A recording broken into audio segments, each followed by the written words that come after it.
Today on Awakening with Amy, the most powerful manifesting technique ever.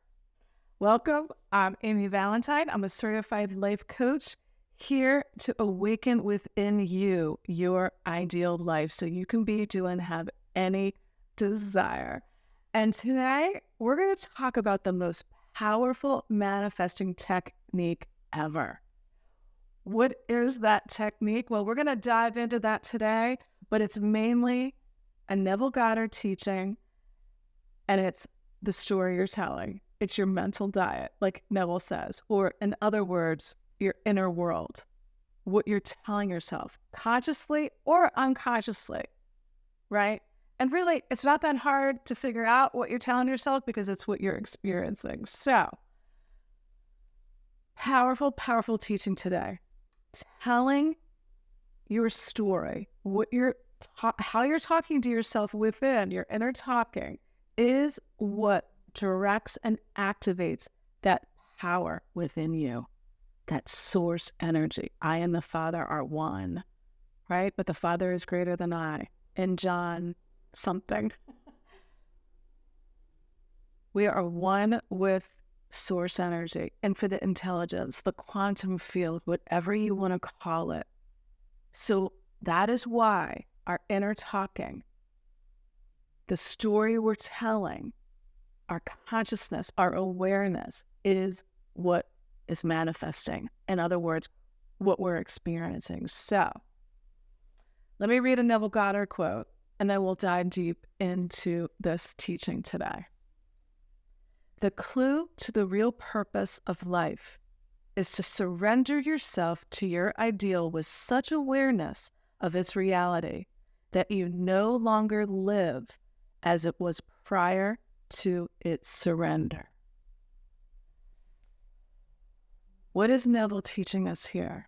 The real purpose of life is to know yourself as God, as source energy, as one with that divine source.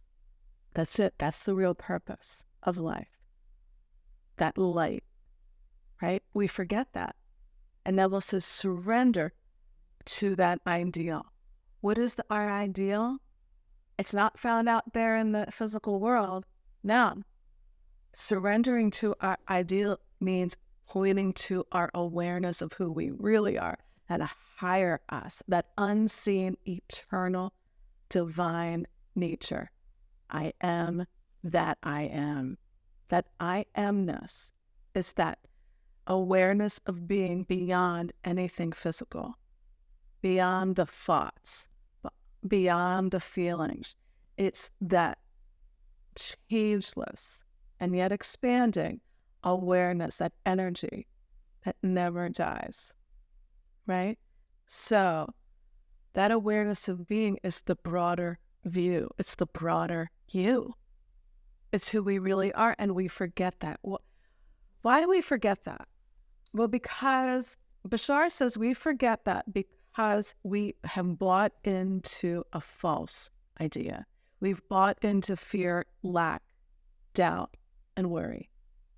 We literally believe in two powers when there's only one power, and that power is loving. So if we're getting anything less than the abundance and the prosperity, that love, then we're inverting that energy. We're believing in the lack and limitation, right? So we just get confused, right? We get kind of programmed to believe that fear is real.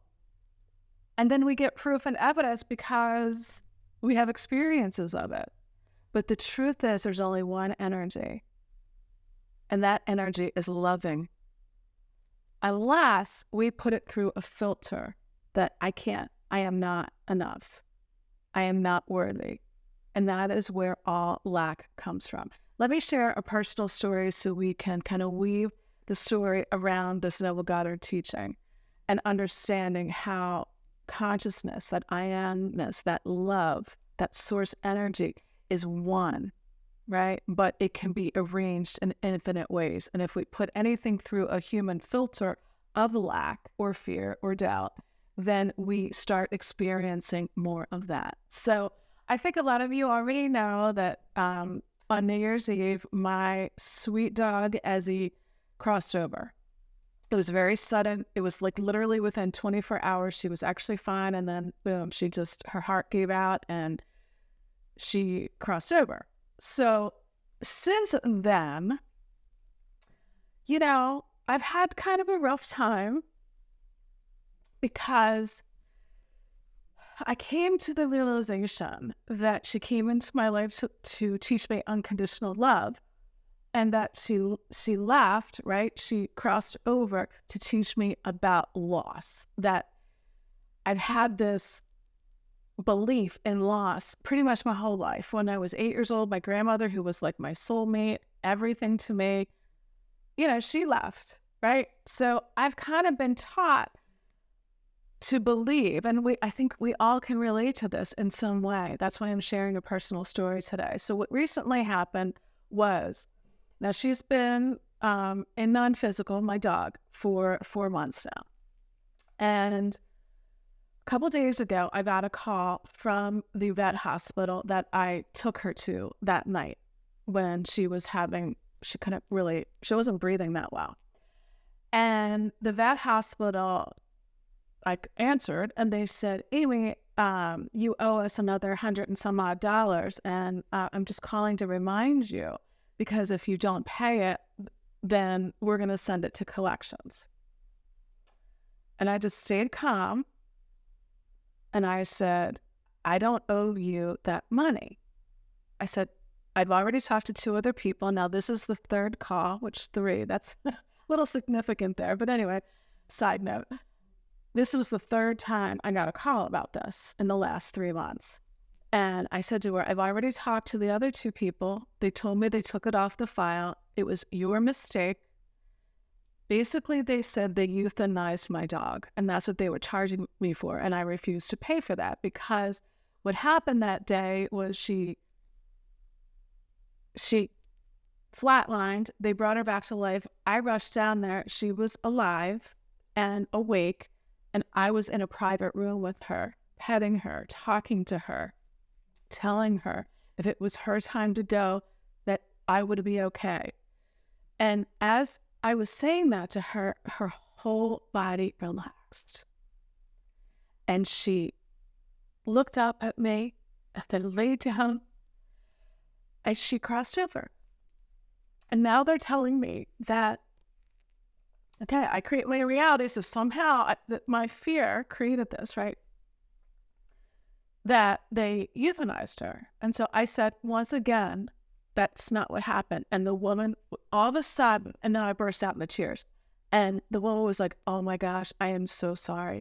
I will make sure that this goes in your file and you're all paid up. And I apologize once again. I'm sorry for your loss. Got off the phone.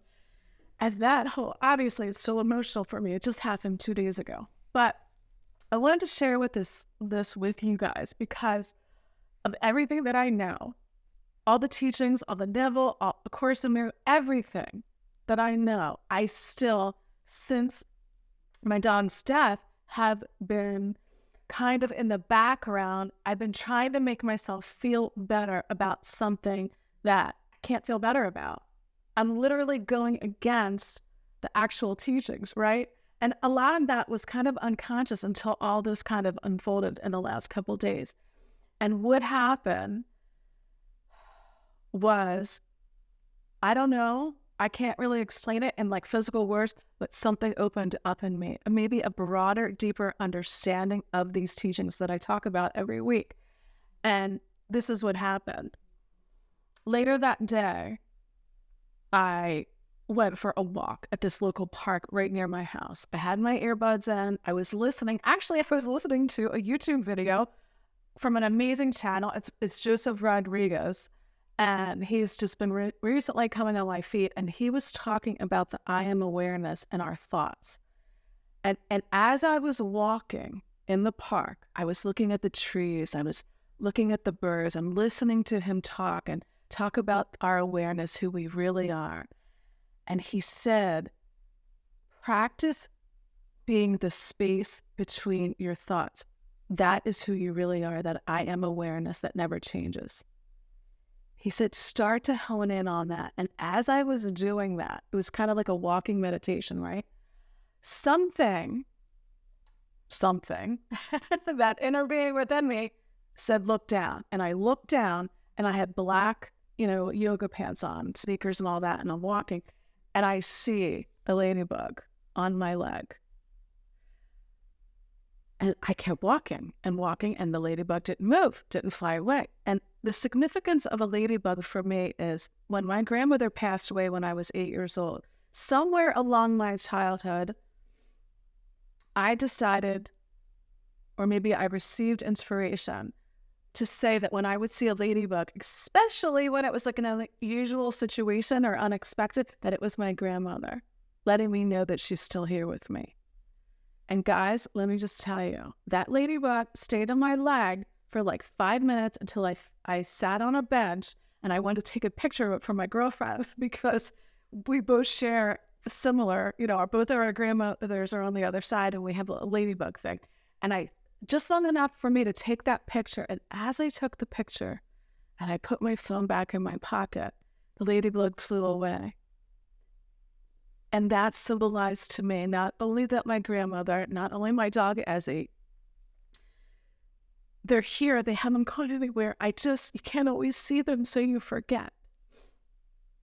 I apologize for being so emotional, but this is really powerful because when that ladybug flew away and I walked back to my car, walked out of the park, I felt this lightness, that awareness, that surrender that Neville talks about. So, what is the significance of that story?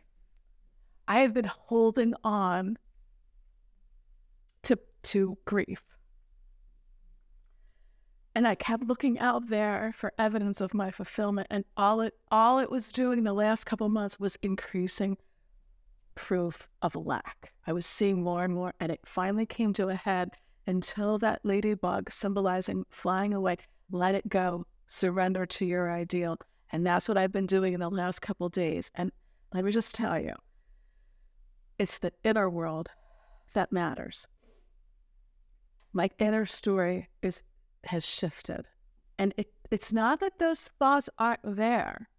Because believe me, yesterday I was putting out my outdoor furniture. I live in Pennsylvania, right near Philadelphia, and it's springtime right now where I am.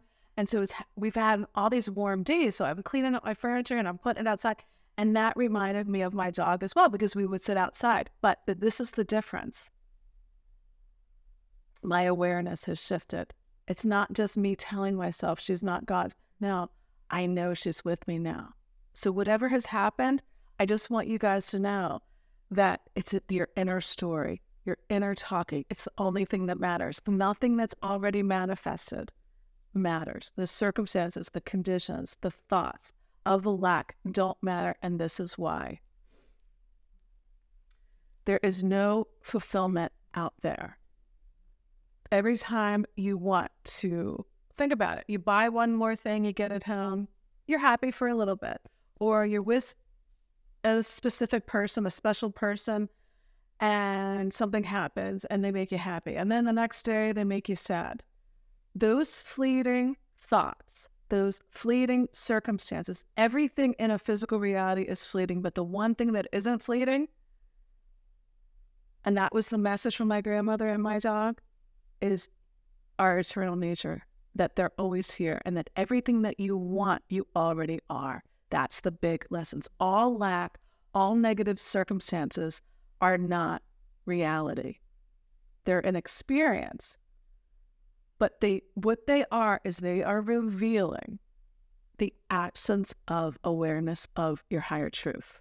That's all lack is. When you feel that, when you think a thought of lack, how I was just getting emotional telling that story, it evokes a feeling. It doesn't have to mean that those tears are a bad thing. That's the point. Judge not by the appearances, right? But with righteous judgment. So it doesn't matter what we do or don't do. what has been or what will be. What matters is our state of consciousness, the story we're telling about those things. So I tell myself those tears are washing away the doubt and the fear, that ladybug is symbolizing opening up, like opening up something within me that I already am. It's just the awareness is getting clearer and clearer and clearer, right? Neville says, when you resist evil, you give it your attention, so you continue to make it real. Neville Goddard. When he says evil, he's speaking of scripture meaning evil, meaning negativity, negative circumstances, right? There is no source of evil. There is no source of fear. So why does it exist? Because we put that one energy, that love energy, through a filter of lack, limitation, of doubt and fear. So we make the unreal a real experience. But what is behind that illusion meaning not the whole picture, what's behind that is ultimate reality, which is only love, unconditional love. A Course in Miracles has a beautiful quote, and they say, only love is real. Anything unlike love is a cry for help. So when we're feeling doubt, when we're feeling worry, when we're feeling bogged down by any kind of limitation, I don't care what it is, we're literally, that's a cry for help. Or it's a call for us to become aware of who we really are. So we want to do what Neville tells us, persist in fulfillment, not to do processes to get something. We don't need to get anything. There is no fulfillment out there. It's fleeting. You know that. So doubt and lack comes from the illusion of separation from our source, from God, from infinite intelligence. It's the ego present, the illusion present, telling you you're not enough. Don't give that voice power. Like Neville says, don't give it any power. Be indifferent to it. It's a positive indifference, meaning don't try to change it. Don't try to fix it. And that's what I was doing. I was trying to feel better about my dog crossing over. It was the 3D me, the egoic me that's missing, feeling I'm missing something, that physical presence of her. I was trying to feel better about something that I'm never going to feel better about. So what does feel better? Going to the fulfillment, not trying to change, not trying to fix, not trying to struggle to believe in my greatness. Or no, be still and know that I am God. That's what that means. Be still. Like that Joseph Rodriguez video was telling me as I was doing that walk and as that ladybug came on my leg, see and feel the silence between the thoughts, because it's only the story, the second thought, that's ever the problem. Meaning it's the thinking around the thought that you have.